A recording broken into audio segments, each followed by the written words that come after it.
Hey, it's America's Beducator, Jeff Shire. I wanted to go over this with you really quickly. It just happened here in the store, and it's something that happens far too often, and I want to make sure that you don't make the same mistakes when you're shopping for a bed. So somebody came in, and she said, hey, do you have any memory foam beds? And I said, yeah, we've got a few here. Showed her a couple different ones, tried to briefly explain the difference, and she goes, well, I'm just trying to find one like I saw. I'm like, okay, well, do you have any information about it? Do you know what type of foam's on the inside? I tried to explain the difference of how there's thousands of different versions of memory foam that's out there. She goes, no, it's 12 inches thick. Okay, well, again, that doesn't tell me too much unless I know what's on the inside. Can you pull up some information about it maybe on your phone? Well, it's gel memory foam. Again, I tried to start to explain the difference of the different types of gel and what that can and can't mean. And so then she just looked it up on her phone. She goes, oh, okay, here, it's a mattress, which is incredibly unhelpful. And obviously she wasn't really interested in learning anything. She just wanted to show her boyfriend a bed, and all memory foam is memory foam to her. It would be like shopping for a car and going in and say, hey, just show me a car. Well, what type of car? I don't know. 4 wheels, a car.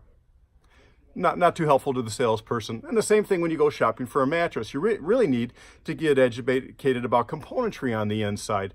So while she didn't have an interest in that and she wasn't really coming in to buy a bed, don't make the same mistake when you're shopping for a mattress. So this commonly happens with memory foam. So I'll just use this as an example. People will say, I'm looking for a memory foam bed, and thinking that all memory foam is the same and all memory foam mattresses are the same. And they're not, just the same that all regular mattresses aren't the same.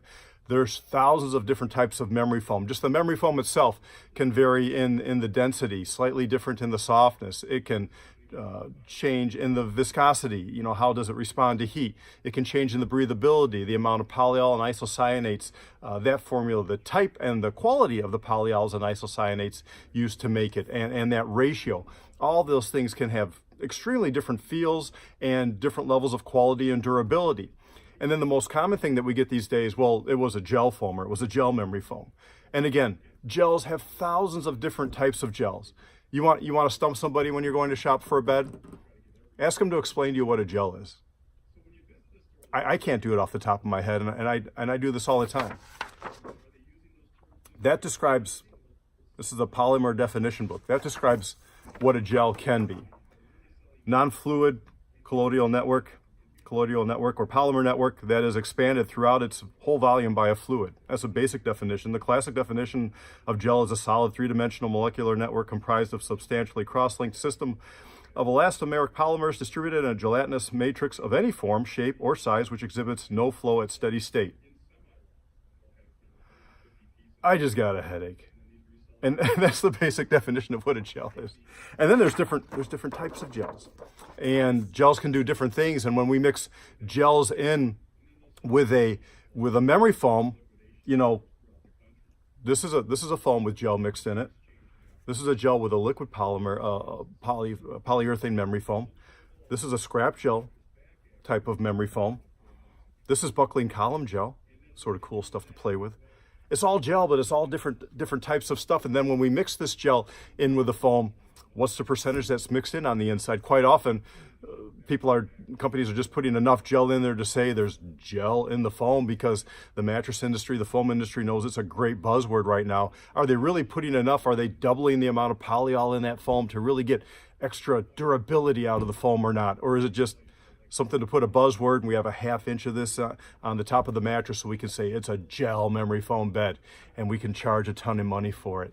You know, chances are, when you go shopping for a bed, usually they're not going to tell you the types of foams on the inside, and quite often you'll never get to know the density, the quality of the foam on the inside. But even if you get that, they're not going to go into the minutia of telling you the type of gel and the percentages. And even if they gave that to you, you wouldn't know what the difference was, right? And even though I would have to go to the foam companies to find out the differences in quality, but here's a big clue. If you're looking at a $200 product online or in a showroom and it's some of Mao Zedong's finest, compression wrapped and shipping on a container ship overseas, generally it's not going to be the really high quality, more durable stuff, the stuff that you'll tend to see that's more expensive, maybe in a $1,500 mattress. But just to throw another wrench into the works, price doesn't dictate quality. So you can have a $1,500 memory foam product out there that's using some really cheap 2.5 pound density memory foam with very low percentages of gel on the inside as well. So it behooves you to learn about the density of the foam. That's a very important thing. You know, if it's got a good 4-pound density memory foam, that tends to be a good high quality. And make sure you're dealing with a knowledgeable, educated store, so that you know the information that's being presented to you is reliable, and you can trust what you're being told, and chances are it'll be a really good quality product. And if we have a good amount of gel in there, it can actually help extend the life of that foam, especially softer foams like memory foam. And if we mix a phase change material in with that gel, it can help a little bit with the heat dispersion, although you're not sleeping naked on top of the piece of foam. Obviously, there's different layers in between that and the mattress pad and your fitted sheet and your pajamas. So a lot of that temperature regulation, or just for a short period of time, minimization of heat transfer, that can be very short-lived. But still, the most important thing with mixing gel into the product, in my point of view, is going to be having the larger percentage of gel on the inside to increase the durability of the foam. So, you know, when you're out there shopping, take a few minutes just to learn about what's on the inside of the product.